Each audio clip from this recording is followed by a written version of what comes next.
The sun has gone down at Hangman's Hill, and the ghost at Misery Corner isn't walking tonight. So, welcome to the Weird Tales radio show, your weekly fix of ghost stories, urban myths, magic, and folklore.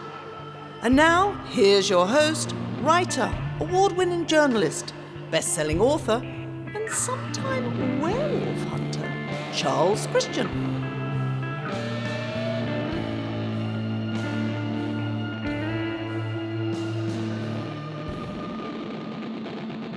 Hello and welcome. Thank you for joining me for another episode of the Weird Tales radio show. I'm Charles Christian and with me is Janie, and we've got another of our eclectic confections of stories for you. However, before we start, here's a little random collection of weird news in brief stories I've spotted over the past few days. There's a rather cute video out from the US Department of Defense that makes the business of war look like something from a Saturday morning kids' cartoon show. We've also a video purporting to show the fossilized remains of a giant dragon that has been spotted in the Mauritanian desert. If you believe the video, this dragon was 6 miles long when it was alive. Somehow think we might have heard of 6 mile long dragons before now. Of course, cynics would say it's just an outcrop of rock partially covered by drifting sand, but they would say that, wouldn't they?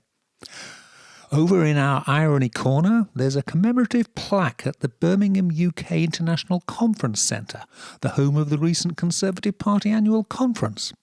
Now, the Tories spent much of their time at that conference lambasting the European Commission for being a waste of money, apparently oblivious to the fact that the building was only constructed thanks to European Commission funding. What has the EU ever done for us?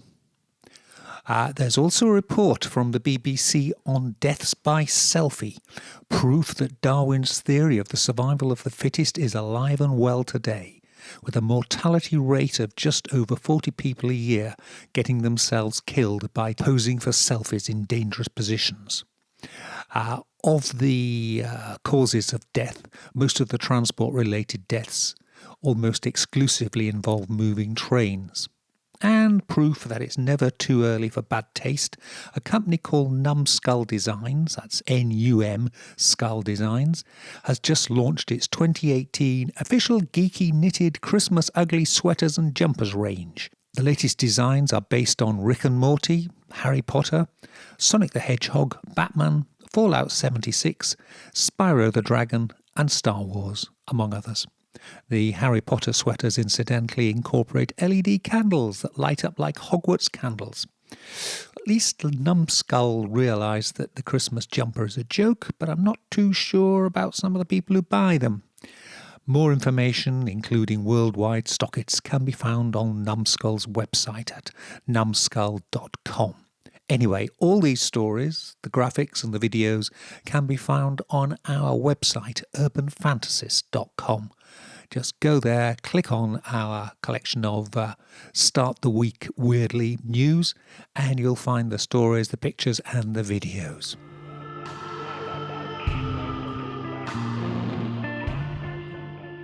Over here in the eastern counties where we record the Weird Tales, it's bird migration season. And here's Janie with a bit of folklore about bird migration and things people in the olden days used to think about birds. Yes, this is meat and drink to me, because I love my birds, as you know. A little bit nerdy on the quiet. I've always been nerdy. And yes, it turns out that, well, I suppose it's not surprising, really, if you think about it, because in olden times, as you told, they wouldn't have understood many of these, like zoological, ornithological bits of information. But yeah, so they'd see masses of birds fly over, and where did they come from? Mm-hmm. I had no idea. Particularly, of course, if they thought the Earth was flat. Anyway, I just got no idea why I said that. But no, Barnacle Geese. It used to be thought, apparently, that these actually came from barnacles. Yes. Yeah, that's how they got their name. Funnily enough, there was an intriguing description by somebody in the 12th century. He was the royal clerk, Gerald of Wales. He said that barnacle geese don't lay eggs, but emerge from gummy excrescences floating on floating timber. What was he on? He came up with that one. And but the belief continued for hundreds of years, apparently. Of course, we now know that these geese that we see in winter have come from eggs, just like a normal goose. And in fact, they fly from the very far north, either Greenland or, I don't know, somewhere in Sweden or up there anyway. So that's that myth. I thought they got the name from the fact that they maybe ate. People thought they ate barnacles. No, apparently not. No.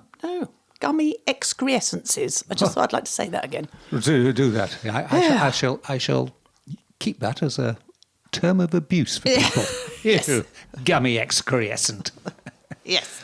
More birds. More birds, right. Well, again, as I say, these vast swathes of birds would just arrive from the sky. Sometimes only every few years in the case of waxwings, which I've never seen a waxwing. I wouldn't even know, actually, if they... well, obviously, they're a migrant. They're not an indigenous species.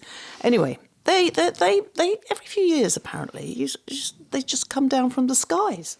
And they were seen as bad omens, terrible things to come. Apparently, there was an invasion, as it was called, of waxwings. I think they're about a sort of thrush-sized bird, quite nicely coloured and a bit chunkier than a thrush. There was an invasion in the winter of 1913 to 1914, and afterwards it was seen as a harbinger of World War I. Oh, right. Yeah, there's more. There's more. Apparently, goldcrests. Now, they arrive here in the autumn. Goldcrests are really cute little tiny birds, almost like a tit. And they arrive in autumn. But apparently this is about the same time that woodcocks come flying from the same directions. And so goldcrests earned the nickname woodcock pilots, because it was thought that such a minuscule bird would struggle to cross the North Sea without hitching a ride on the back of other birds' backs. You know, you can just imagine with their little goggles on, like beagles, and their flying hats. I mean, really.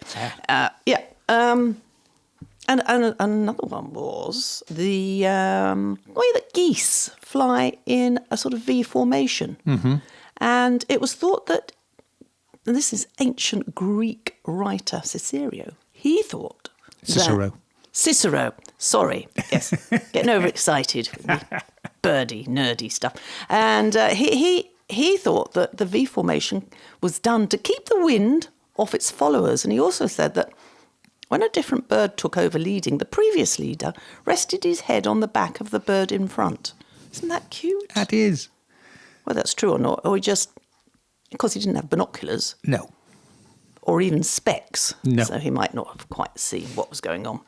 Another famous Greek scribe, Aristotle, suggested some birds actually changed into other species for the winter, and that redstarts transformed into robins. Okay. There's something interesting about swallows and martins, because it was thought that they hibernated buried in mud at the bottom of ponds.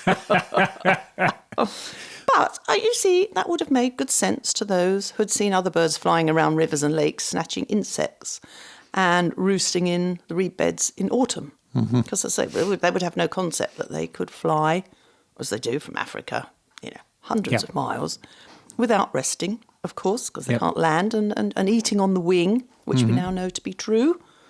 So there you are, little taster of my world.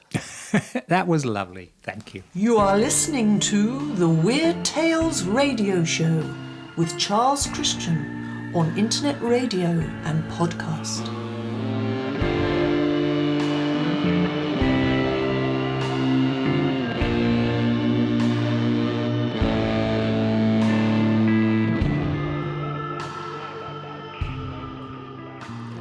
Janie's story for us in a previous edition of the Weird Tales radio show about the folklore associated with drink and winemaking got me thinking about some of the folklore associated with pubs and where their names come from and where their locations are and the myths that surround them.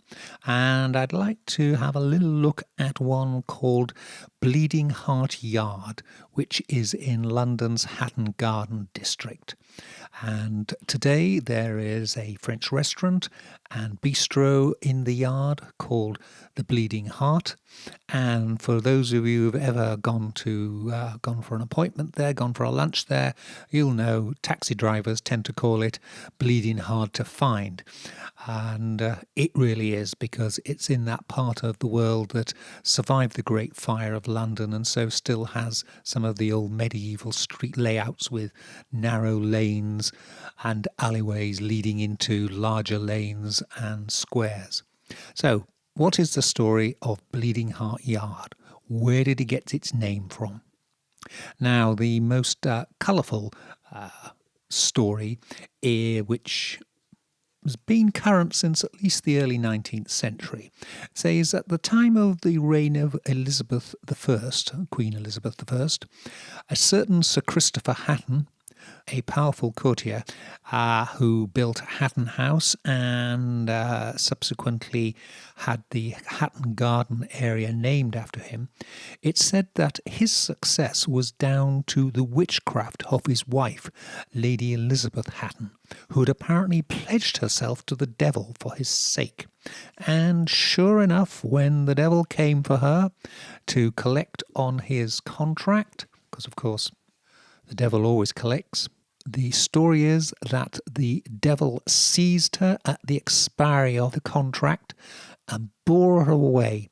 He then beat her head against the pump in what is now called Bleeding Heart Yard and tore the heart from her body with his iron claws. And where it was left lying was why the yard received its name. An alternative version by the folklorist J.P. Emslie, writing in the latter part of the 19th century, said he was told by Londoners that Lady Hatton, having sold her soul to the devil, knocked out her brains on the pump in that yard, and since then blood will flow out of the spout if anyone will works the pump after midnight. Apparently she'd rather dash her brains out than be taken away by the devil. So, a good juicy story. And there's more. The early 19th century writer R.H. Barham, best known for the Inglesby Legends, a collection of poems and stories of a supernatural, macabre nature. He also has one of his stories which he calls The Housewarming, a legend of Bleeding Heart Yard. And in this one, Lady Hatton is the wife of Sir Christopher Hatton, and she makes a pact with the devil to secure wealth and position and a large mansion in Holborn. However, during the housewarming of the mansion, the devil dances with her, then tears out her heart, which is found still beating in the courtyard the next morning. And as a result, the courtyard has been ever since known as Bleeding Heart Yard. Here's the lines from the Inglesby legend. Of poor Lady Hatton, it's needless to say, no traces have ever been found to this day, or the terrible dancer who whisked her away, but out in the courtyard, and just in that part where the pump stands, lay bleeding a large human heart. Oh, frightening stuff. However, there's a number of problems with the story, as ever with folklore like this. So let's dig out a few little facts. Well, one of the first facts is that Elizabeth Hatton, she wasn't married to the Elizabethan courtier Sir Christopher Hatton. She was married to Sir William Hatton, one of his cousins. And by this time, Hatton Garden had already been named after Sir Christopher, and the house had already been built. Another factor is that Lady Elizabeth was active. She was only born in 1578. She was most active in the following reign, the reign of King James I. And another little factor here is that for most of her married life, she is actually living with her second husband, Sir Edward Coke, or Cook.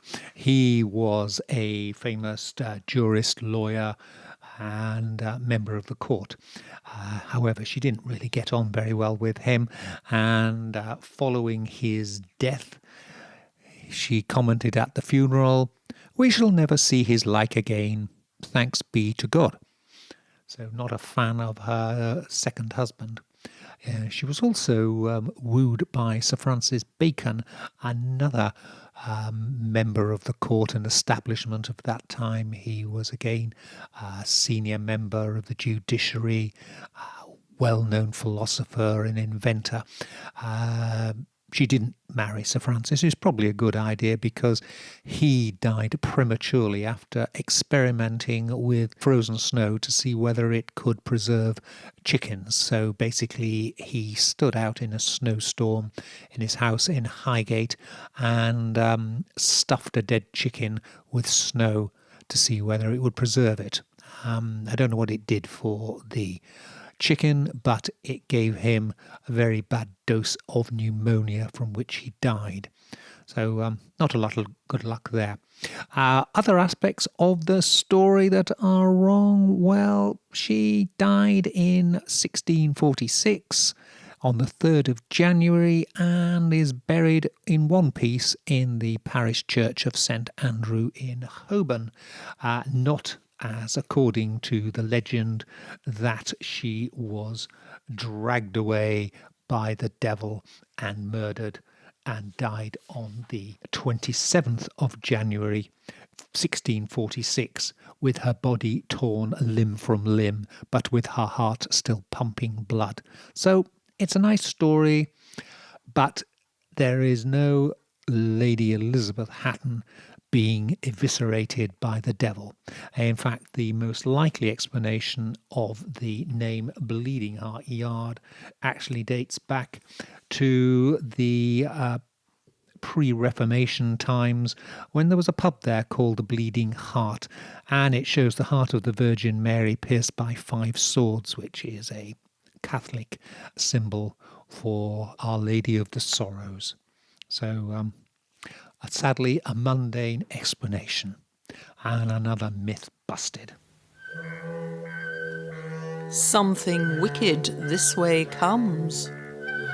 Weird Harvest Press presents Harvest Hymns, the sweet fruits and twisted roots of folk horror, a 2-volume set of books investigating the music of folk horror, featuring contributions from some of the biggest names in the field: Candia McCormack, Johnny Trunk, Maddie Pryor, Sharon Krause, Jim Jupp and Kemper Norton, to name just a few.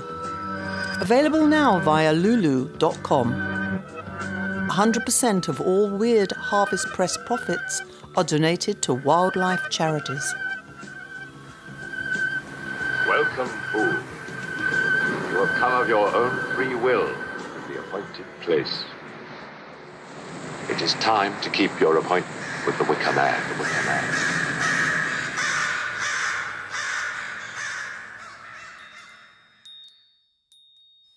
The tinkling bells. That can only mean one thing on the Weird Tales radio show.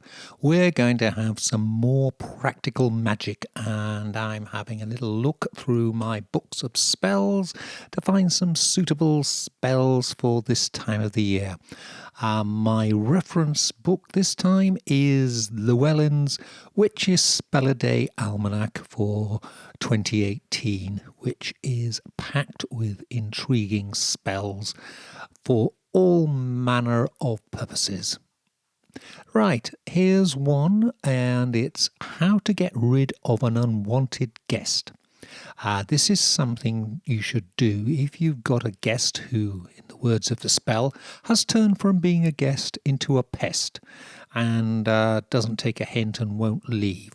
What you need is a broom. It can be a witch's magical type broom, but it can just be a normal everyday house brush, yard brush. You also need some salt and a few dried black tea leaves. What you do is, when the guest is sitting around and not taking a hint, slip out of the room, grab your broom, and then rub the handle vigorously from bottom to the top, saying these words quietly, or at least thinking them. Broom, broom, without harm, help me with this magical charm. With perfect timing and perfect speed, let my guest take their leave. You should then lean the broom so the handle is pointing in the direction of your guest. So maybe that's in your sitting room. You leave it propped up in the hallway outside, pointing in their direction. This apparently will result in the guest soon becoming uncomfortable and wanting to leave. And when they do leave, sprinkle some salt and a few dried tea leaves on the doorway that they used when they left. This should remove any negativity that may linger. That one is a spell by let me just find it, James Cambos, who is a writer and folk artist in Appalachia in North America. And here's another one. It's called the Good Sense Success Mojo. And basically it's a special purpose spell bag or gree bag that you're building to bring you good luck. And it's best if you try to do it on the 10th day of the month, as apparently the numbers, numerological vibrations will increase the chances of success. What you do is you take a small square of cloth, ideally red cloth, and then some ribbon or twine. You take a pinch of the herb cinquefoil or the flower cinquefoil, sometimes called five-finger grass, and 10 silver coins. If you are in the US, you'd use 10 dimes. If you're in the UK, you would use 10 5p pieces, equivalent of the old shillings. And the dimes apparently pack a triple dose of success energy. So what do? Lay out your fabric and take the coins, depending on where you are, the silver coins, and put them on a stack in the middle of the fabric. Then sprinkle the cinquefoil herb on them. Place your hands over the pile, palms down, and focus on your intent, channeling energy into this mojo. Then, when you've done that, tie up the corners of the fabric with the ribbon or twine and carry the spell bag in your pocket or place it on your altar if you have a little area of your house set aside for your ritual altar. That one is a spell by Blake Octavian Blair, who's a shamanic practitioner, and he lives in New England. Right. And here's another one. In fact, that last one, that was for the 10th of October, but a variation is it will actually work at any time of the month. Adjust the number of coins involved. So if you do it on the 30th of the month, then you'd use 30 coins. If you did it on the 5th of the month, you'd use 5 coins. Keep the numerology and symbology in sync there. Right, let's just have another little one. This is a spell to heal a broken heart. And the instructions are, you should just read the words to yourself. Here are the words. When you've lost that special one after a romance is done, it's time to heal the wound that has scarred your heart. Even if you think you can't make a fresh start. It's time to dissolve the grief and bury the past. You must slowly move forward at last. Perform this spell after frost has touched the ground, when summer flowers bow their heads and turn dusty brown. Go to an orchard when a chill is in the autumn breeze, where forgotten apples later rot and freeze. Select an apple that has lost its hue and is pale, and on it inscribe a heart with a rusty nail. Crush the apple into the earth so the spell's power is released. Walk away, hold your head high, let your heart be at peace. That one's also devised by James Cambos, who did the first spell in this little section. And a final one, this is a spell to release obstacles to our success, free us from things that are getting in our way, and it's called Scattering to the Wind.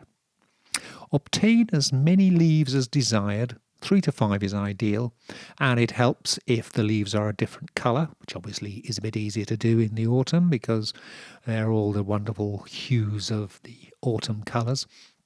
And have a large black bowl to hand to put the leaves in after they're charged.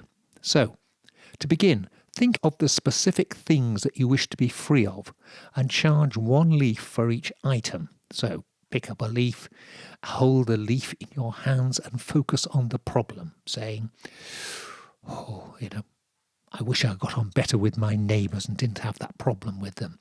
Then put that leaf into the bowl. Then pick up another leaf and do the same thing, this time with another problem. Do it with all the problems you've got. Each time, after you've charged the leaf with your thoughts, place it in the black bowl. Once all the leaves have been prepared, take the bowl outside and scatter the leaves to the wind, saying, Mother Nature, please take away these things that no longer serve me. Release from these the ties that bind, letting me go free. And then walk away without looking back and wash the bowl with soap and water. So collect the leaves, different colours, charge them, embody them with the thoughts you've got, place them in the bowl, cast them away without looking back, and get on with your life. And if you're doing this in the home where you're charging the leaves, ideally burn a black candle and for incense, patchouli oil. And there are our 4, not 1, but 4 spells. And I hope they help you.